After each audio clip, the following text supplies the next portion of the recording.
It's your boy, Amreezy, and I'm back with another Planet MFL video where I show you what I'm doing in the world of MFL, show you how AFC Amreezy are performing, all of my thoughts and learnings and feelings and excitements and sadnesses about the game MFL. I'm about to show you that. I'm about to give you a little update. The last MFL video I showed you, I was feeling fairly good. I had won, I think, the last 3 games maybe in a row, and I was feeling confident about my team. Since then, things have gone a bit down. Went through a big period of losing and drawing, and I went, I think, 5 games maybe without a win. So I changed my formation.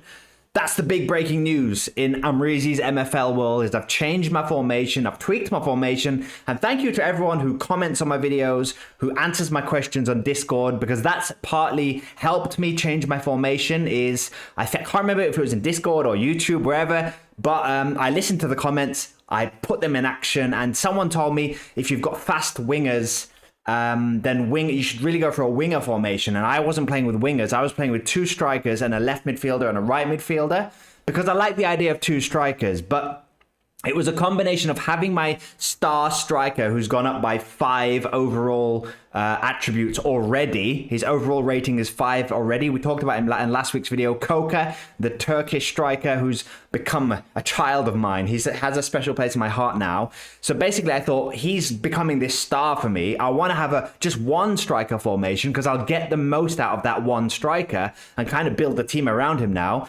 And that kind of coincided with people telling me fast wingers, which I have really fast players. It suits my formation more to have wingers rather than right and left midfielders. So I tweaked my formation. I'll show you what I did with my formation in a bit. I'll show you my recent results. I'm recording this on Saturday after my Saturday game. I've just watched the Saturday game. I watched it like an hour later. What with life and all getting in the way of my MFL playing. But I watched the game. It was a good result, and I was like, okay, time to record a video. So let me start this week's video by showing you how I've done in the last couple of weeks since my last video. Not the last couple of weeks, the last couple of days since my last video, and then we'll look at my new formation and all of that good stuff. Let's get going by looking at the bad form of results that started basically straight after I recorded my last video. All right, then here we are deep in the MFL underworld. So in the last video, I'd been on this great run of winning these couple of games in the league, rotating my team well. I won a cup game 6-0 against the B team, won a league game against the bottom of the table team, and then won a cup game. And I was talking in last week's video about how I'm prioritizing the cup a little bit because I thought the payout was a lot bigger than the league. Thanks to someone in my YouTube comments in last week's video who kind of reminded me, hey, just double check your MFL payout for that cup because I'm also in that cup and the cup payouts aren't as high as you think. And I was looking at the wrong cup. So with that in mind, I think I'm going to prioritize the cup a little bit less. I still want to go for the cup, but I kind of want to go for the league a little bit more than the cup. So we're going to see how the league plays out. At the moment, I'm 3rd. So if I can finish 3rd, I think then the league becomes my priority. If in the coming weeks we fall down the league places and we're 6th, we are projected to finish 6th. So if we finish 6th and we look like we're going to finish 6th and we're still in the cup, then I'll switch my priority a bit more to the cup. But I think at the moment I'm going to kind of go 1 game in the cup B team, 1 game in the cup A team, 1 game in the cup B team. I think that's the kind of pattern I'm going to do. So I think this was the last game I showed you, a draw against Lombards FC, who are 2nd in the table. And I was saying, you know, after this game, I'm playing top of the league table. That's where I was. I remembered last week's video, I was saying, not last week's video, the last MFL video I did, I was saying I'm about to play top of the table team, Hans Wurst, who are going to win the league easily. They've won every single game. They might go unbeaten this year. They might win all their games. They are far away the best team in the league. So they've played 10, won 10. I think they're going to win every single game this season unless even their B team's quite strong. So they're way too good for this league. But I'm seeing that across a few Spark leagues at the moment. The quality isn't quite fairly distributed because there have been so many new MFL players for Season 5, like myself. We've all entered the Spark division, but some of us have spent a lot of money and got really good squads. Some of us haven't spent anything and have got bad squads. And some people are like me, where we've spent a tiny bit and we're in the middle, we're mid-table. So teams like Hansverst in this season, I think it was going to take a while for all of the good teams to go up the divisions, all the bad teams to stay in the Spark division. So Hansverst are too good, so I played a B team for them. Then I thought, okay, we lost that game 2-0. I take the 2-0 loss. Not the biggest defeat. I'm happy with that. Then we went on a run of, in the cup, we played an A team. And because we rested our B team for this league game, we played the A team in the cup and we lost. That's when alarm bells started to ring for me, when I was like, we were playing this guy who annoyingly is owned by Hansverst as well. This is his farm team where all of his 50 to 55 rated players go.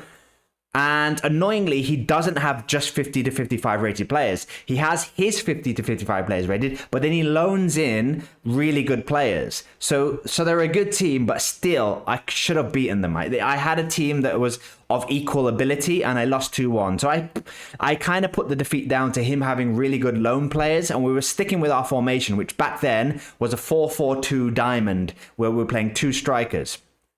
Then we drew in the league, I think again with the A team. We drew in the league with the A team, and I was like, okay, this is what's happening. Drew with the A team. That's when I started to think, okay, what is my strength? My strength is pace. If we go to my squad and we go attributes and we go dribbling, we've got 2 players in the 70s. Then we've got a few 60s. So we're good at dribbling. Passing, we're not that good at passing. We've got no one in the 70s at passing. We've got a few 60s, and then we've not got great. So passing, we're not that great at. Shooting, we're okay with our strikers, both the Butcher and Coca. But then everyone else after Butcher and Coca aren't that great at shooting. Defense, we've got our 2, we've got a few. Physicality, we've got a few physical players. But pace, we've got 70, 70, 70, 70, 70, 70, 70. We've got 1, 2, 3, 4, 5, 6, 7 players with 70 or above pace. If we go on dribbling, we've got 1, 2, 3, so we've got a couple of. So pace is basically our best attribute within the squad. And my formation of 4-4-2 diamond wasn't utilizing pace. However, a 4-3-3, so that's what I'm starting to think as I'm not winning these games. Then I play Aguero FC. I put my B team out for this game because I'm like, the cup, I'd rather focus on these games in the league coming up, especially Thorns, who I just played today, 1-7-3. But yeah, Aguero FC, I switched the formation. Here for Aguero FC, I play the B team with a 4-3-3 formation with 2 wingers to try and utilize my pace. And we lose 3-2, but that was the B team. The B teams don't quite fit the 4-3-3 formation. Because I thought I was going to be playing 2 strikers all season, I have 4 strikers at the club. When I play 4-3-3... let's just go straight into my new tactics right now. So this is my new tactics, and this is the A team if they're all fit. And as you can see here, there's only 1 striker. So I've got 4 strikers, which means I'm having to play in the B team. One of my strikers can play on the wing. One of my strikers who would play with Coco, the Butcher. The Butcher is now the B team striker. And then the Giroud lookalike, who I don't actually like anymore because he hasn't scored yet. I've played him a lot of times up front in his desired position. He hasn't scored. He's only got shooting 53. I'm starting to think I shouldn't have bought this guy just because he looks like Giroud. I'm starting to think maybe that was a mistake. So he's playing on the wing right now. He's playing on the right wing because I can show you my B team formation. My B team look like this. The Butcher's up front, and then the Giroud lookalikes having to play on the right wing. And Baloney, who was a left midfielder, is having to play centre midfield. So it's not ideal. But so when the transfer window opens, ideally I'd like to get rid of Giroud. I'd like to get a right winger for the backup, and I'd like to find a new central midfielder because we're lacking centre midfielders. Because our old formation played a cam and a defensive midfielder, CDM, and it didn't have any CMs. Now I'm like, okay, I'm trying to fit together. But I've since found out I played a lot of friendlies. with this formation, and I kind of worked out that if we go back to my A team, even though I've not got centre midfielders, Megheri is good. He can play centre midfielder. He's only one. When he plays as a CDM, he's 63 rated. When he's a centre midfielder, he's 62 rated. So it's not the biggest drop in quality if he plays centre midfielder. He's on loan, so a really good player on loan. Philipson was playing CDM, and he was a 61 rated CDM. That's a big drop off. He's 63 rated. 59. He's 59 rated, but when he plays in centre midfielder, which is annoying because he should be a good center midfielder. He should be like his best position is CDM, but he should still be good as a CM. It shouldn't be that big of a drop off. So what I'm kind of doing is just still playing him there because I've not got anyone else. I need a center midfielder. When the next transfer window opens, I'm gonna need a center midfielder to replace Philipsen. But I'm kind of figuring out that his stats are still good. He's dribbling and passing and pace. They're not great, but what he is good at is physical 79, defense 65. So what I'm doing is I'm playing him in midfield and I'm telling I'm doing his individual instructions. I'm saying don't dribble and don't have any positional freedom. So don't roam forward, stay in midfield and hold that midfield. So I've not got a CDM, but I'm effectively with player instructions making this guy a CDM and this guy a kind of more attacking CM.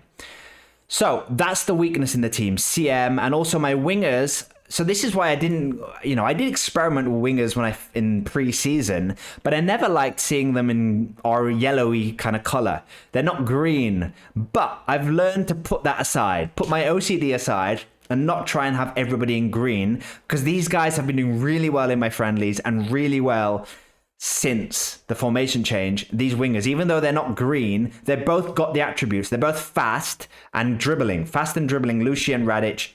So they're going to be the wingers, and it gets the most out of Coca. The captaincy is now on Coca.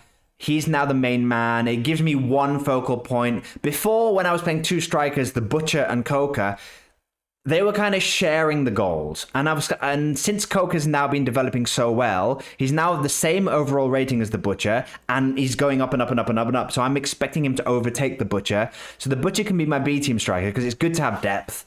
And Coca can be my A-team striker. So we're getting the most out of him. Because my two players who've been progressing the most have been Coca and Lucy. And this formation gets the most out of Coca and Lucy. The other reason why I like this formation is Radix is good, but he's on loan. And my Cam is not really great. He's 21 years old, Polish player who we thought maybe he's going to develop if we give him game time. He hasn't developed at all so far, whereas these guys have been developing like crazy. Makes me think maybe he's not going to be as good as I thought. So I'm going to need a new Cam and I'm going to need a new right winger when this guy's loan ends. Who are my best players at my agency? They are a Cam and they are a right winger. My best players who are out on loan right now are this guy who's a Cam, this guy who's a right winger, and a goalkeeper. And I'm having a big problem with goalkeeper at the moment. I'm conceding lots of goals, and I'm kind of putting it down to my goalkeeper idea. Why didn't someone tell me? Why did nobody in the comments tell me, Amreezy, you're going to need a better goalkeeper? That 50 rated goalkeeper, although he's 18 years old, is not going to cut it. So yeah, this formation excites me because when those lone players come back, they'll fit in the formation perfectly. One will go here, one Cam will come here, and then I'll sign a center midfielder. Or maybe someone in the MFL community who watches my videos can help me out and give me a great center midfielder who's 62 plus rated. Otherwise, we'll go to the market or we'll loan someone. We'll see who we can get a replacement here. But Philipsen has the attributes to be a good CM, so I'm ignoring his 50 rated ability. I'm ignoring that. So yeah, this is my new formation. That's the big update from Amreezy MFL headquarters. And yeah, since I've changed formation, we lost this game with the B team. Although Aguero FC was up for this, he played his A team. And I think he played his A team because in the first time we played them, we won 6-0, where he played the B team and we played the A team. So he got revenge, but it wasn't a 6-0. So we lost 3-2. Then we played the B team against Holdfast, who are the second worst team in the league. They are, if we look at the league table, they're now bottom, actually. They're now bottom. Luxembourg Lions and Holdfast FC, they're kind of the two whipping boys of the group. No offense, guys. But yeah, so we played our B team there because I wanted to save my A team for Thorns. At the time when we played this game, Thorns were above us in the league. They were third and we were fourth or fifth. But we beat them 7-3 with this formation. So the formation with the B team 1-6-1. Can't really look too much into that because Holdfast aren't the best team. But Thorns are a good team. And they did have a lot of tired players. So I think the scoreline flattered me. If you look at this guy here, this guy 86%, his left winger was fit, but everyone else was fairly good condition. But this guy, and this guy were all kind of not in the best condition. So I think I had the better. If you look at my fitness, I had rested everyone for 2 games before this. So my A team are fresh. I did that on purpose because I knew this was going to be a 3rd v 4th, a really big game. And I'm glad I did that because we scored 7 goals. And look how the wingers did. This formation really gets the best out of the wingers. Coca got a goal and assist. Lushi got 2 goals and 2 assists. And Radic got a hat trick. So we're really getting the best out of our wingers and our striker with this formation. So I think I'm going to stick with this formation now till the end of the season. Even if our form dips, I think, especially considering my best players who are out on loan, I'd like them to come back into this team and they'll fit this formation perfectly. Now, I've been playing this guy Naranjo in goal. He hasn't developed at all. Nothing has developed. If we go to my player progression, my strategy was take a gamble on the goalkeeper. He's 18 years old. I don't want to sign a goalkeeper. I've got 3 goalkeepers at the club. They're all useless. But Naranjo was the youngest, 18 years old. So I thought if I just give him loads of game time and put 2 good defenders in front of him, I've got 2 good centre-backs who are on loan. So my strategy was loan 2 good centre-backs who can protect the goalkeeper. The goalkeeper can then develop. What's happening is the goalkeeper, if we go on progression, if we go all season, my goalkeeper hasn't developed at all. Now, maybe he's going to be a late developer. But I don't think I can be that patient. When I've got players like Lushi, who's gone up by 3 overall, when I've got my main boy Coca-Cola, who's gone up by 5 overall, for me, I think I just need to find these players, and if they're showing signs of being developing, I don't think I can wait for players to not develop like this. So Naranjo hasn't developed. Floriano, who's played all of the cup games, hasn't developed. And then Roques, who's my 26-year-old, who's the best rated, but only a little bit better, 53. He hasn't developed as well. And he's only had 1 game. So I'm torn. What should I do? Let me know in the comments. Do I play my 53 rated goalkeeper because he's better? Do I stick with the 50 rated goalkeeper? Because yes, even though he's conceding lots of goals, we're doing all right. We're winning games because we're scoring 7 goals. So do we just stick with the 18-year-old and sell him at the end of the season? Because if he's not progressed, I don't really want to keep him.